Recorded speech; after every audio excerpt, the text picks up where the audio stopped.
कुखुरा राम्रो हुँदा रेट राम्रो हुँदैन, रेट राम्रो हुँदा कुखुरै राम्रो हुँदैन।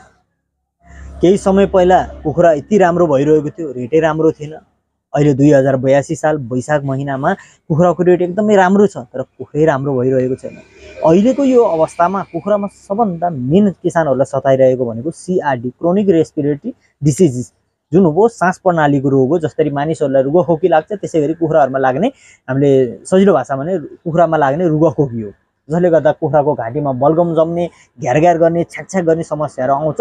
यही कारण चाहिँ कुखुराहरूले दाना पानी कम खाइदिने, कुखुराहरू कमजोर हुँदै आउने, कुखुराहरूको त्यो सास प्रणाली चाहिँ त्यो रुगाखोकी त भनौँ बलगमले जमेर चाहिँ सास लिन गाह्रो परेर फ्याटफ्याट गरेर मर्ने समस्या जुन देखिरहनु भएको छ, अहिले यहीले चाहिँ किसान साथीहरूलाई निकै नै सताइरहेको छ। कुनै बेलामा मानिसहरूमा पनि तपाईँले ख्याल गर्नु बेला कुनै बेला रुगा लाग्यो भने एउटा साइनेस खायो भने चट्ट ठिक हुन्छ, कुनै बेलामा त्यो साइनेसले काम गर्दैन, अन्य दबाई चेन्ज गर्ने भने चाहिँ रुगा हाम्रो लामो समय चल्छ नि त। त्यसै गरी अहिले कुखुरा पालनमा पनि सामान्य रुगाखोकी होइन, एकदमै कडा रुगाखोकी हो, जसले गर्दा चाहिँ कुखुराहरूमा धेरै मोर्टालिटी देखिएको छ, कुखुरामा ठुलो असर परिरहेको छ। तपाईँको कुखुराहरू 3 किलो पुगेका कुखुराहरू 2.5 किलोमा झर्ने, 2 किलो पुगेको कुखुराहरू पनि 1.5 किलोमा झर्यो, वेट लस भइरहेको किसान साथीले जानकारी गराउनु भएको छ। मोर्टालिटी हाई रेसियोमा छ।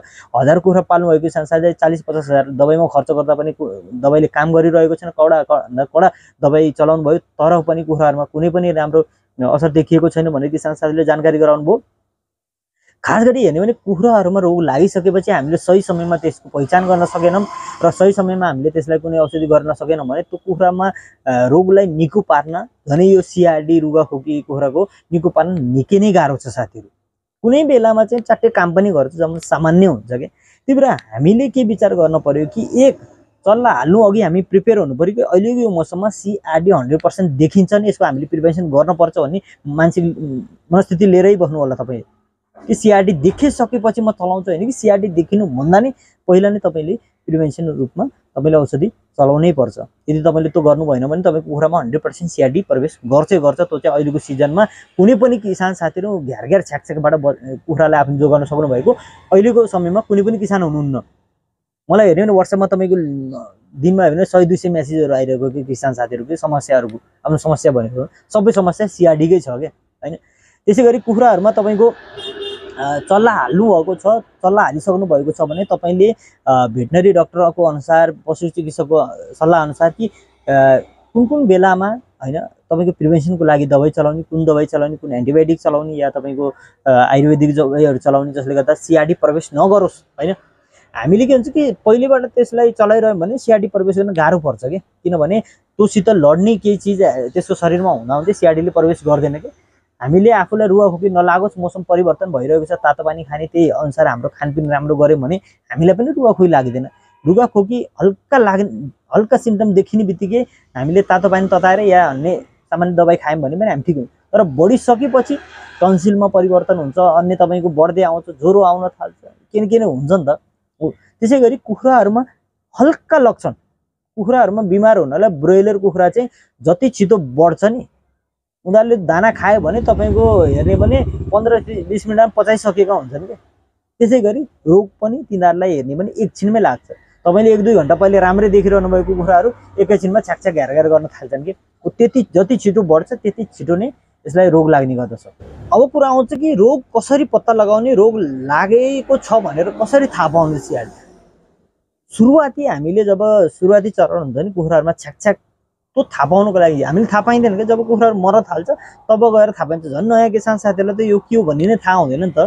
पछि गएर कुखुराहरू मर्न थाल्छन्, कुखुरामा जटिल समस्या आइसकेको हुन्छ, दबाईले कामै नगर्ने अवस्थामा पुगिसकेपछि थाहा पाएर कुनै त्यो अर्थै होइन। त्यही भएर म तपाईँलाई एउटा सानो टिप दिन्छु।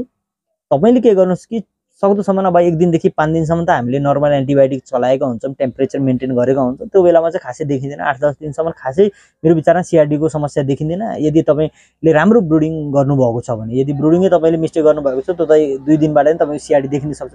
अब सधैँ त तपाईँको ब्रुडिङ रुममा राख्न सकिँदैन होइन, तातो दिन सकिँदैन।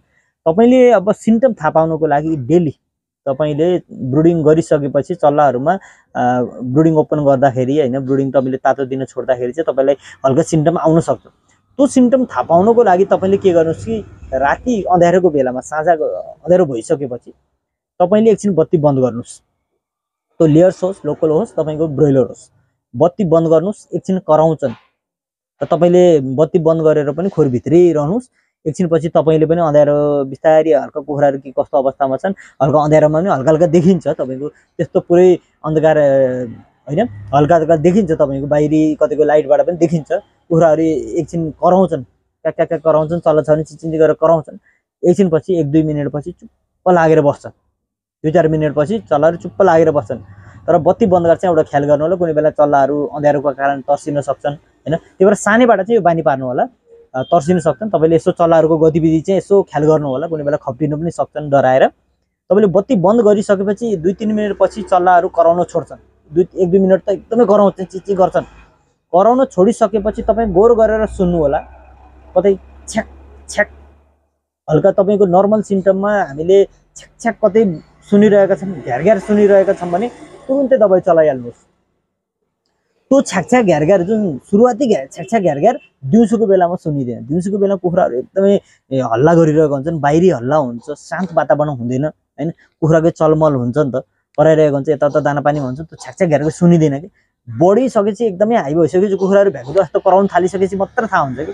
त्यही भएर साँझको बेलामा तपाईले बत्ती बन्द गरेर कुखुराहरू चल्लाहरू एकछिन कराउँछन्, कराइसकेपछि तपाईले 2-3 मिनेटपछि यसो सुन्नु होला, कुखुरामा कतै छ्याक छैन भने, घ्यारघ्यार छैन भने त तपाईको कुखुरा फ्रेस छन्। तर डेली चेक गर्नुहोस् के तपाईले। छ्याक घ्यारघ्यार यदि देखिसकेपछि तुरुन्तै पशुपक्षी चिकित्सकको सल्लाह अनुसार तपाईले दबाई चलाइहाल्नुहोस्। त्यो बेलामा तपाईले सिम्पटम थाहा पाउने बित्तिकै चलाउनु भने दबाईले 100% काम गर्छ तपाईको। तर तपाईको त्यो छ्याक घ्यारघ्यार लागिसकेको 2-3 दिन भइसक्यो, कुखुराहरू मर्न थालिसके, कुखुराहरू मर्न थालिसकेपछि बल्ल हो मेरो कुखुरा मर्न थाल्यो भनेर हामी भेटनेरी गरेर उपचार गर्न लाग्यो भने दबाईले काम गर्ने अहिलेको बेलामा तपाईको मेरो विचारमा हेर्यो भने 80-90% चाहिँ काम नगरेको अवस्था छ दबाईले। त्यही भएर तपाईले यो कुराको चाहिँ एकदमै ध्यान दिनुस् क्या। किनभने म पनि लामो समयदेखि कुखुरा पाल्दै आइरहेको छु र यो मौसम भनेको एकदमै गाह्रो मौसम हो। अहिले भेटनेरीहरू तपाईको हेर्ने भने ठाउँ ठाउँमा जहाँ पोस्टमार्टम हुन्छ त्यहाँ तपाईको किसानहरूको लस्कर छ कि, तपाईको ती किसान धेरै आइरहनु भएको छ। सबैको समस्या यही छ्याक घ्यारघ्यार हो हैन। त्यही भएर तपाईले पनि आफ्नो कुखुरालाई एकदमै तपाईको टेम्परेचर मेन्टेन गर्नु होला, चल्लामा तातो चिसो एकदमै मेन्टेन गर्नु होला। तपाईले ब्रुडिङ रुम बनाएर चिसो छ भने तातो दिनु होला, तातो बढी भइरहेको छ त्यसलाई कसरी चल्लालाई चाहिने वातावरणमा ल्याउने त्यो मेन्टेन गर्नु होला। एकजनाले चाहिँ खोर छोड्दै नछोड्नु होला के, एकछिनको लागि पनि नजानुस्। किनभने ब्रोइलर कुखुरामा त एकछिनको चिसो हावाले, चिसो तातोले धेरै असर पार्छ के, त्यो त जुनै पनि कुखुरामा। तर ब्रोइलर कुखुरामा निकै ठुलो असर गर्न सक्छ। त्यही भएर चाहिँ आफ्नो कुखुरालाई सिआरडी रोगबाट बचाउनु छ भने तपाईले पशुपक्षी चिकित्सकको सल्लाह अनुसार सिआरडी नलाग्नको लागि कुन औषधि चाहिँ हामीले नलाग्नु भन्दा पहिले नै चलाउने र हल्का सिम्पटम देखिएको छ भने के औषधि चलाउने, त्यो चाहिँ पशुपक्षी आफ्नो वरिपरि भेटनेरीमा गएर सल्लाह लिएर गर्न सक्नुहुन्छ। यदि तपाईँ त्यस्तै ठाउँमा हुनुहुन्छ जहाँ तपाईँको भेटनेरीको सुविधा छैन भने तपाईँले भिडियोको तल दिएको नम्बरमा हजुरले सम्पर्क गरी हाम्रो मार्फत पनि हजुरले सेवा सुविधा लिन सक्नुहुन्छ। हामीले अहिले देशैभरि किसान साथीहरूको समस्या बुझिरहेका छौँ र विज्ञ डाक्टरहरूसित सल्लाह गरेर किसान साथीहरूको समस्याको समाधान गर्ने र औषधि उपचारहरू उहाँको ठाउँमा नै पुगाउने सुविधा पनि ल्याएका छौँ। यदि हजुरलाई यो सुविधा चाहिएको छ भने हजुरले भिडियोमा दिएको नम्बरमा सम्पर्क गर्न सक्नुहुन्छ। र आगामी समयमा पनि म जुन अब हेर्नु भने पोल्ट्रीको रेट अपडेटहरू, कुखुरा पालन सम्बन्धी जानकारीहरू, समस्याहरूको बारेमा भिडियो बनाइरहनेछु। आजको लागि यति नै, फेरि भेटौँला अर्को भिडियोको साथ। धन्यवाद।